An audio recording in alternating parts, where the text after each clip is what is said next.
Salut tout le monde! Aujourd'hui on se retrouve pour la continuité de la série sur les vidéos One Piece Card Game et on va s'attarder aujourd'hui sur le meilleur deck contrôle de la méta, c'est-à-dire Kaido.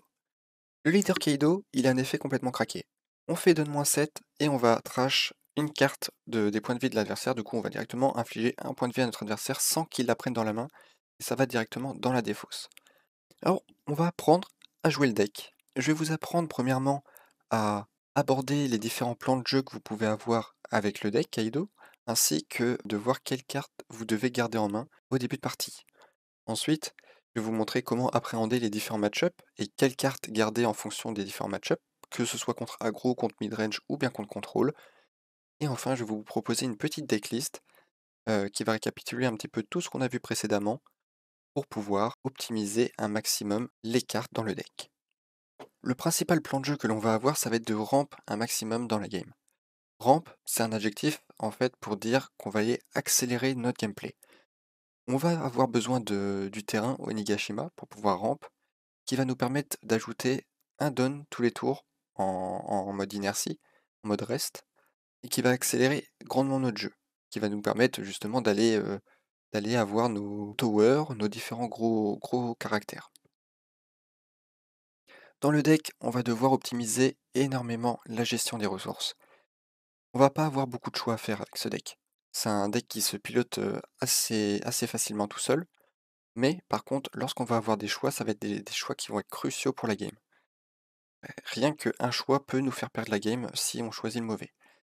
Alors, on va optimiser la gestion des ressources, que ce soit au niveau des counters, des valeurs de counter.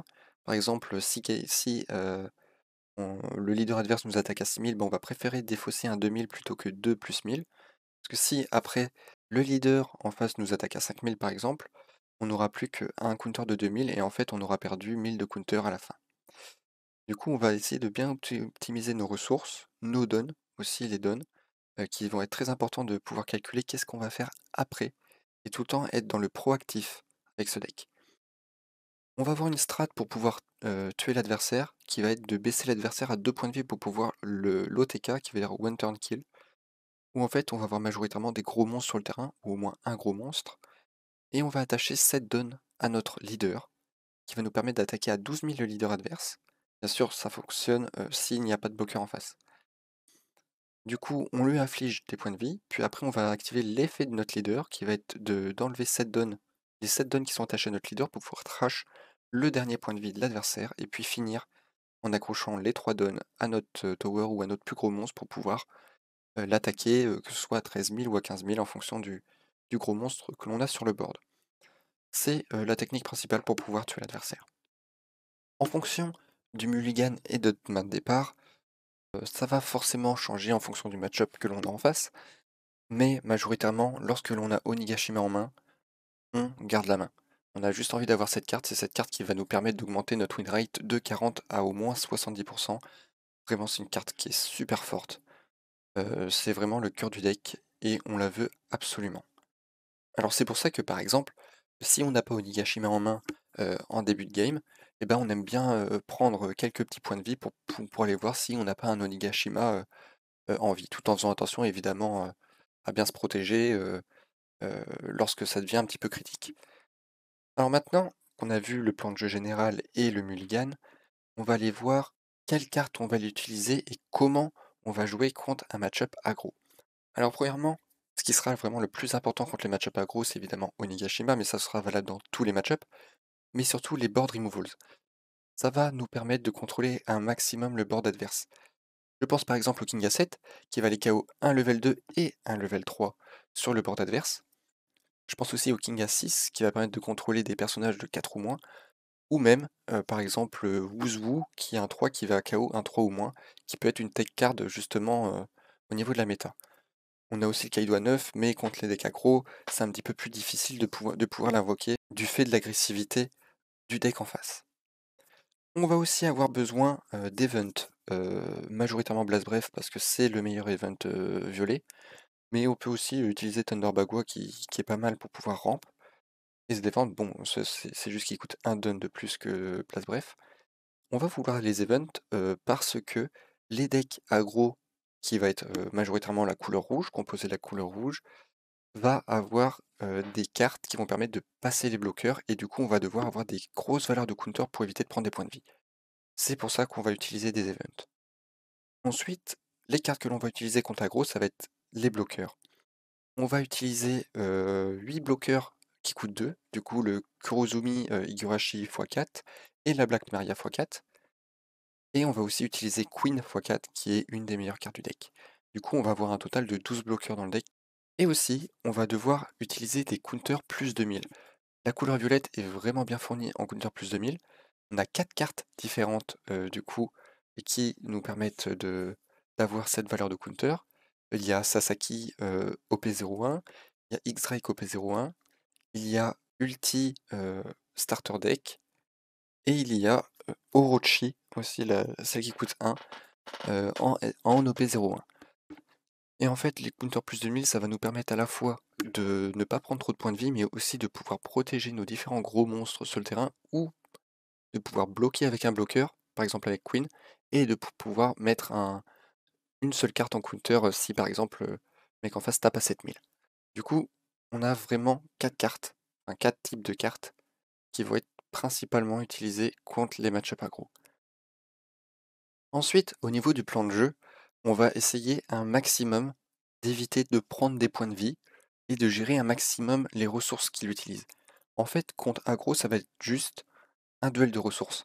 C'est pour ça qu'on va essayer de minimiser les points de vie qu'on prend pour qu'il ne rentabilise pas lui ses propres ressources. Et on va essayer de minimiser les counters que l'on va utiliser en mettant des valeurs de counter optimales et de sauvegarder un maximum de ressources. Alors par exemple, si on a une attaque à 8000 sur notre leader, on va préférer utiliser un Blast Bref plutôt qu'utiliser deux cartes counter plus 2000. Parce qu'après, il va peut-être nous attaquer à 6000, et là, deux fois à 6000, et là, on pourra utiliser justement les deux counters plus 2000. C'est cette logique, en fait, d'essayer de toujours rentabiliser les différentes ressources de notre deck pour pouvoir gagner la partie. En ce qui concerne les decks midrange, ça va être quand même assez différent que les decks aggro, parce qu'il va nous laisser un petit peu plus de place pour aller dans le late game. Et dans le late game, on sait très bien qu'avec le deck Kaido, il y a le gros monstre Kaido à 10 qui va nous permettre justement de pouvoir swipe totalement le board et de pouvoir justement installer notre jeu. Ensuite, on a aussi des board removals qui vont être très importants contre les midrange, qui vont permettre surtout d'aller KO soit les petits bloqueurs qui coûtent 1, qui coûtent 2 ou qui coûtent 3, mais aussi qui va nous permettre d'aller KO les cartes de tuto. Par exemple, contre vert, ça peut être Bonnie, ça peut être Momonosuke, et contre bleu, ça peut être par exemple juste le Dofla qui coûte 3, la Perona ou des choses comme ça. Même s'il ne tuto pas sur le terrain et que c'est à on play, ça permet quand même de diminuer la pression du board adverse. Alors les board removals vont être très importants. On peut avoir aussi surtout le Kaido à 9, qui va être très important aussi, surtout contre midrange, qui va nous permettre d'aller KO des 6 ou moins. Du coup, contre vert, c'est très très fort. Le vert, sa seule solution, ça va être de mettre le Kid à 7, mais on va pouvoir KO quasiment tous ces monstres. Donc les Okiku, ça peut partir. Les Hawkins, c'est pareil. Le Trafalgar Law Blocker, c'est pareil. Le Kaido 9 va être très très important aussi dans le match-up. Le Kaido 6, il peut être important pour pouvoir KO justement une Okiku, ou même un petit bloqueur, un killer ou quelque chose comme ça pour l'empêcher de faire sa value. Du coup, on aime bien quand même le garder. Ici, le Wuzwu ne sera pas important à sortir. En tout cas, il sera moins important que contre aggro parce que justement, on va avoir un petit peu plus de place pour pouvoir mettre en place notre board. On va avoir besoin de pioche parce que les decks midrange justement ont énormément de cartes d'advantage. Et si on n'a pas de pioche, on va forcément perdre aux ressources. Et ce qui est bien dans le deck Kaido, c'est qu'on a Queen qui va nous permettre de draw 2, trash 1. Et souvent, on a des dead cards dans la main et du coup, ça nous fait un plus 2, moins 0. Du coup, en plus, c'est un bloqueur sur le terrain qui coûte pas si cher que ça avec une grosse valeur d'attaque. On veut absolument cette carte contre les decks midrange. Et ensuite, on peut peut-être aussi mettre le Sasaki du starter deck, pour c'est un petit peu cher de 3, de moins 1 pour piocher 1. Et ça peut être une tech card aussi contre midrange. On a aussi besoin des cartes de rampe contre midrange, absolument, parce qu'on a envie de prendre le board rapidement avant que lui puisse s'installer. Et à faire, on a envie d'avoir une tower en fait avant qu'il puisse mettre ses gros bodies. Du coup, on va pouvoir jouer la ulti qui est plutôt pas mal. Bon, après, c'est une brique parce qu'elle a pas de valeur de counter. Du coup, c'est pour ça qu'on va pas beaucoup la jouer. Et pourquoi ulti à la place de Jack du starter deck? Parce que Jack, mais même s'il a une valeur de counter, il va devoir discard une carte pour pouvoir ramp. Et on sait très bien que contre midrange, ça va être une bataille de ressources aussi, et qu'on va justement éviter de discard nos cartes. Alors contre midrange, on va aller principalement gérer toutes ces cartes qui vont lui ramener de la value, toutes ces cartes qui vont lui permettre de tuto, on va essayer de les gérer un maximum. On va essayer de tourner autour des cartes justement qui leur donnent la value. Je pense à Boa Hancock pour Doflamingo, je pense à Killer, le bloqueur Killer pour Kid. On va essayer de tourner autour et de faire des choix justement pour minimiser leur value. Et justement, après, on va pouvoir installer notre jeu. Normalement, on a vraiment des bons match-up contre les decks midrange. On est vraiment plutôt bien fourni. Et si on a une sortie parfaite avec Onigashima, puis pas mal de board removal ou de board cleaner avec de la pioche, il va y avoir aucun problème pour gagner la partie. Alors maintenant, le match-up qui est un petit peu plus tricky, ça va être contre les decks contrôle. Alors contre les decks contrôle, ça va pas fonctionner du tout de la même façon. Ça va pas être au premier qui va installer son board va gagner. Ça va plutôt être dans l'anticipation, toujours dans l'anticipation avec ce deck, dans l'anticipation des plays que l'adversaire va faire. Si on se base sur le mirror match, du coup contre Kaido, on va pas avoir envie de mettre notre Kaido à 10 en premier, parce que évidemment si on le met et qu'après notre adversaire le met, et ben on se retrouve avec le même nombre de dons, sauf que lui il a une tower à 12 000 sur le terrain et que nous on n'a plus rien. Du coup, on va attendre en fait, majoritairement, que l'adversaire soit en mauvaise posture pour qu'il puisse mettre son Kaido à 10, pour que nous après on puisse se mettre le nôtre, et justement avoir la grosse tower et avoir un sacré avantage sur le terrain, qui va permettre de gérer toutes ces différentes ressources. On va aimer avoir les board removal, surtout le Kaido à 9 pour 10 000, qui va être, je pense, une des meilleures cartes du match-up, qui va permettre de KO la Queen, qui va permettre de KO un des deux Kings, et aussi tous les petits bloqueurs. Surtout, ce qui est important dans ce match-up là, c'est d'avoir des grosses valeurs d'attaque pour pouvoir gérer les différents grosses towers qui sont sur le board. On va avoir besoin de pioche, bien évidemment. La pioche va être très importante pour pouvoir maximiser ses ressources, mais aussi bien les counters plus 2000. J'ai pas mis les events, mais les events sont aussi très bien importants pour pouvoir minimiser en fait les pertes de ressources. En ce qui concerne les autres match-up contrôle, on aime bien garder le Kaido à 10 pour pouvoir swipe totalement le board lorsque l'adversaire a set-up ses différents monstres, ses différents gros monstres, qui lui laissent quasiment aucune porte de sortie après.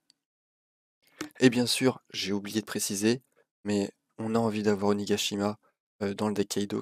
Si on a Onigashima et qu'en face il n'a pas Onigashima, là on peut se permettre justement de mettre de spam les gros board remove, enfin de spam les gros monstres, justement pour lui mettre un maximum de pression, et qu'après même s'il a le Kaido à 10, bah, il aura pris tellement de points de vie qu'on pourra l'OTK.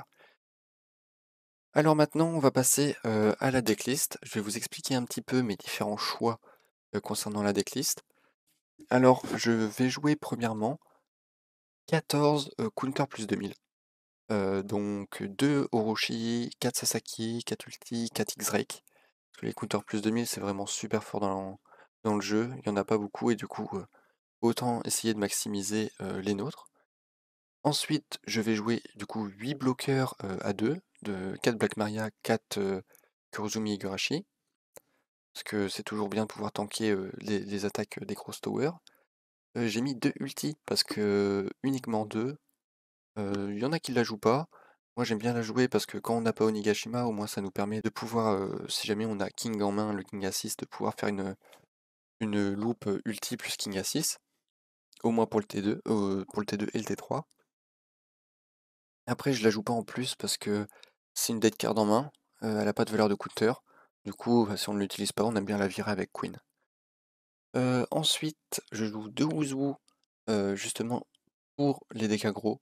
C'est que même, justement, vu la représentation des decks aggro dans la méta, on est un petit peu obligé de jouer Wuzu, qui est très bien pour pouvoir, par exemple, si on n'a pas Onigashima et T3 et qu'on se prend pas, enfin T2 et qu'on se prend un Zoro Rush par exemple, bah, ça nous permet de le gérer au moins, d'éviter d'avoir un maximum de menaces, ou alors même une Ukiku, ou alors une Robin, qui n'ont pas encore attaqué, ça nous permet de les gérer assez rapidement.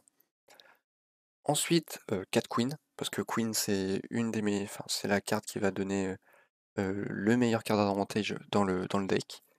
J'ai choisi de jouer uniquement 2 kings, parce que king, enfin 2 kings à 6, parce qu'au final, elle était très forte dans la méta starter deck, parce qu'elle permettait de KO.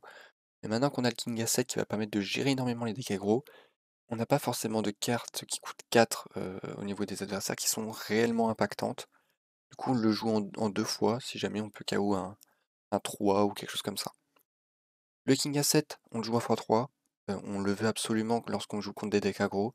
Ça permet vraiment de contrôler le board, de KO soit des petits bloqueurs, soit des cartes de tuto, soit des rushs. Enfin bref, cette carte elle est ultra polyvalente, elle est vraiment super forte.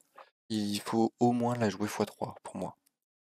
Ensuite, on joue 3 fois le gros Kaido à 9, parce qu'on aime bien l'avoir déjà, parce que c'est une grosse tower, et puis son effet est vraiment plutôt cool.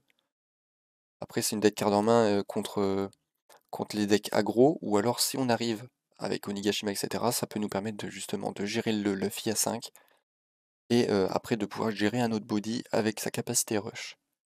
Et enfin, on joue 2 Kaido à 10, carte qui va être super importante, surtout contre les decks midrange.